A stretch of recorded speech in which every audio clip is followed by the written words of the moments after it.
बिस्मिल्लाहिर्रहमानिर्रहीम। अस्सलाम वालेकुम। रोशनी लाइट की तरफ से मेरे तमाम नाजरीन को खुश आमदीद।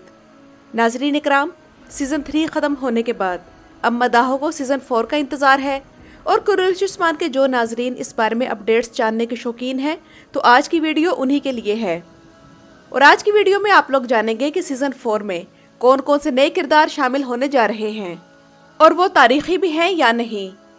तो नाजरीन इकराम, इस बारे में पहली खबर ये है कि कुरैश उस्मान के सीज़न 4 के लिए अब तक तकरीबन 8 नए अदाकार काम करने के लिए कास्ट कर लिए गए हैं और हमें उम्मीद है कि ये अदाकार अपने अपने किरदारों में फिट होंगे और सीज़न के दरमियान में ही किसी और नए ड्रामे में काम करने का लालच लेकर ड्रामे से एकदम रुखसत नहीं होंगे, जिस तरह पिछले सीज़न में गोक्तोक और मारी के किरदारों ने किया।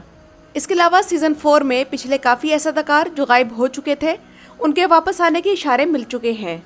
इनमें नाजरीन इकराम अहमद दाल्प सबसे पहले नंबर पर हैं, क्योंकि अहमद दाल्प एक तारीखी किरदार है जिस पर यूट्यूब पर सबसे पहले रोशनी लाइट चैनल ने ही वीडियो बनाई थी और आप लोगों को बताया था कि अहमद दाल्प तारीख के मुताबिक ओरहान गाजी समेत उस्मान बे के बच्चों के उस्ताद रह चुके हैं, जिन्होंने उस्मान बे के बच्चों को तीरंदाजी, घुड़सवारी और तलवारबाजी के फन में माहिर कर दिया था।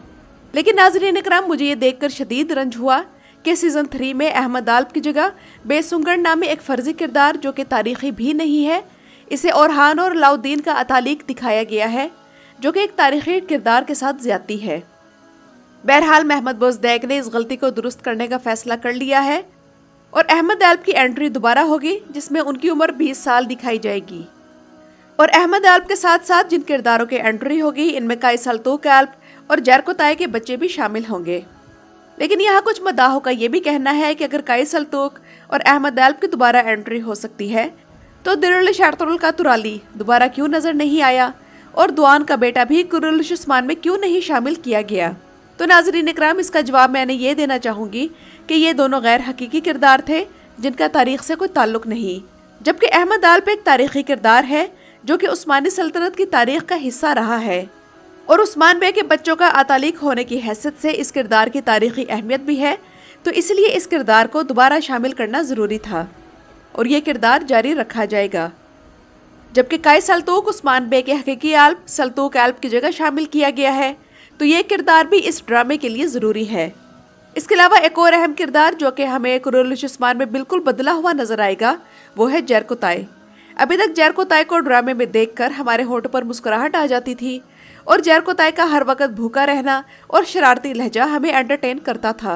लेकिन आयगुल की मौत के बाद आने वाले चौथे सीजन में हमें एक बिल्कुल मुख्तलिफ जरको ताई देखने को मिलेगा, बिल्कुल इसी तरह जिस तरह सीजन 1 में आयगुल एक सीधी सादी सी लड़की थी, लेकिन सीजन 2 में वो बिल्कुल बदल कर एक जंगजू औरत दिखाई गई। तो यही मामला हम इसके शौहर जरको ताई के मामले में भी देखेंगे। और सीजन 4 में जरको ताई एक मज़ाहिया शख्स के बजाय एक संजीदा शख्स के तौर पर हमारे सामने आएगा, जिसके चेहरे पर अब मुस्कुराहट का नामो निशान तक न होगा। और आयगुल के मौत के बाद इसकी वैसी ही हालत होगी जिस तरह बामसी की आइबर्स के मरने के बाद हो गई थी। और जरको ताई बुरान के बाद इस सीजन में सबसे ज़्यादा दुख बर्दाश्त करने वाला शख्स है। पहले इसका दोस्त कोंगर, जो कि इस्लाम कबूल करने के बाद गोक्तुक बना, वो शहीद हुआ। फिर उसे बामसी से प्यार हो गया और बामसी ने भी बेटों की तरह इसकी देखभाल की, लेकिन फिर वो भी मर गया। फिर जरको ताई ने आयगुल का दिल जीतने के लिए दिन रात एक कर दिया। दोनों की शादी भी हो गई, लेकिन अब वो अपने बच्चों से मिलने के इंतजार में थे कि आयगुल भी मर गई। और जरको ताई के साथ बात करें अगर बोरान की, तो अगले सीजन में हम बोरान का गेटअप भी बदला हुआ देखेंगे कि बोरान की दाढ़ी ज्यादा सफेद दिखाई जाएगी और बाल भी लंबे होंगे, मगर सर पर आल्प की टोपी के बजाय बे की पगड़ी होगी। इसके अलावा नाज़रीन इकराम, एक और किरदार जो अगले सीजन में होगा वो है मुस्तफ़ा का किरदार। ये किरदार अगले सीजन में भी हमारे दिलों में अपनी नफरत बढ़ाने वाले काम करेगा। हालांकि इसके वालिद ने इसे उस्मान बे की अतात का कहा है, लेकिन मुस्तफ़ा दिल से इस पर रज़ामंद नहीं और ये इसके रिएक्शन से भी जाहिर होता है। और आने वाले सीजन में हो सकता है ये बारकन बे नंबर 2 हो और उस्मान बे की फतूहात के रास्ते में रुकावटें खड़ी करे और इनका रास्ता रोके। लेकिन बेहतर होगा कि अगर वो माजी से सबक सीख ले और जो जहर इसके उस्ताद ने इसके कानों में भरा है इससे छुटकारा पा ले। लेकिन अगर मुस्तफ़ा इस जहर को निकालने में कामयाब नहीं होता, तब इसका अंजाम बारकन बे जैसा ही हम देखेंगे। और नाज़रीन इकराम, मैंने सीजन 3 के आगाज में आप लोगों को खबर दी थी कि کہ اس سیزن میں عثمان بے کے 2 تاریخی آلبس کی آمد ہوگی، جن میں ایک ہوگا کونر ایلب اور دوسرا ہے آکچا کوچا۔ اور ناظرین اکرام، آپ لوگوں نے دیکھا کہ یہ دونوں کردار شامل ہو گئے تھے، مگر کونر ایلب عثمان بے کے ساتھ ڈرامے میں موجود ہے اور آہستہ آہستہ یہ کردار اپنی تاریخی اہمیت ڈرامے میں حاصل کرتا جا رہا ہے۔ لیکن آکچا کوچا کو ایک دم سے آکچا چوبان بنا دیا گیا اور پھر ختم کر دیا گیا۔ تو بہرحال اس اگلے سیزن میں ایک اور تاریخی آلب کی آمد متوقع ہے اور میرا خیال ہے کہ وہ ہوگا حسن آلب، کیونکہ تاریخی واقعات کے مطابق اب حسن آلب کی انٹری ضروری ہے۔ اور سیزن کے اختتام پر محمد بوزدیگ نے اچانک سے ایک بڑے تاریخی آلب کی انٹری بھی کروا دی ہے، جس کا نام ہے بالا بن۔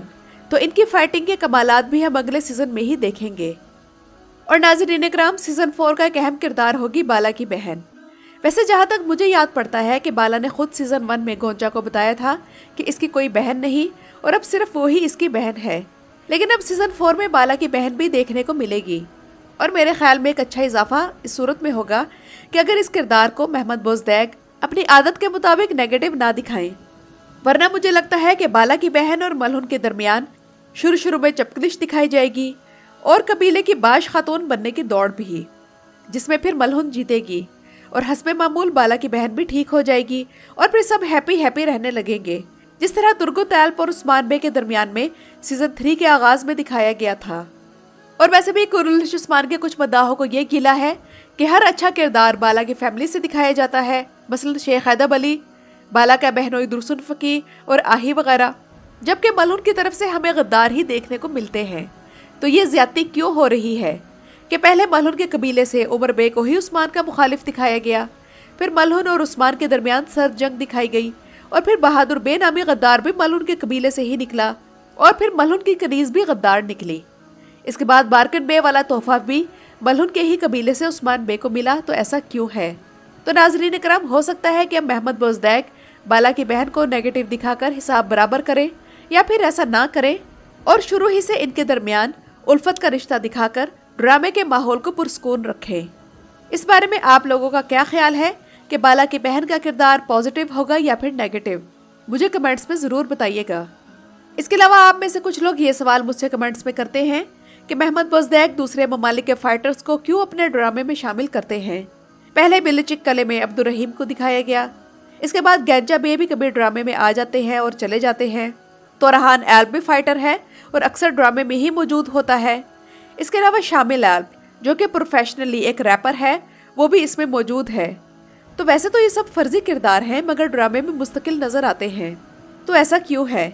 تو ناظرین اکرام، انہیں شامل کرنے کا مقصد یہ ہے کہ جن ممالک سے یہ لوگ تعلق رکھتے ہیں وہاں بھی قرالش عثمان کے آڈینس جنریٹ کی جائے اور ان کے ذریعے وہاں قرالش عثمان کی پروموشن ہو اور وہاں کی عوام میں یہ ڈرامہ دیکھا جائے۔ اور یہ تجربہ کامیاب ہوا تو بالا بن نام کا ایک اور فائٹر ایک مضبوط تاریخی کردار کے طور پر شامل کر لیا گیا ہے۔ تو ان کی وجہ سے ایک تو ہمیں اچھی فائٹ دیکھنے کو ملتی ہے، اور دوسرا یہ کہ ترکی کا ان ممالک کے ساتھ سیاسی تعلق بھی مضبوط ہوتا ہے، تو میرے خیال میں ایسا کرنے میں کوئی حرج نہیں۔ تو ناظرین اکرام، یہ تو تھی میری آج کی ویڈیو۔ اس ویڈیو کے بارے میں اپنے رائے کمنٹس میں ضرور دیجیے گا۔ میرا چینل وزٹ کرنے کا شکریہ۔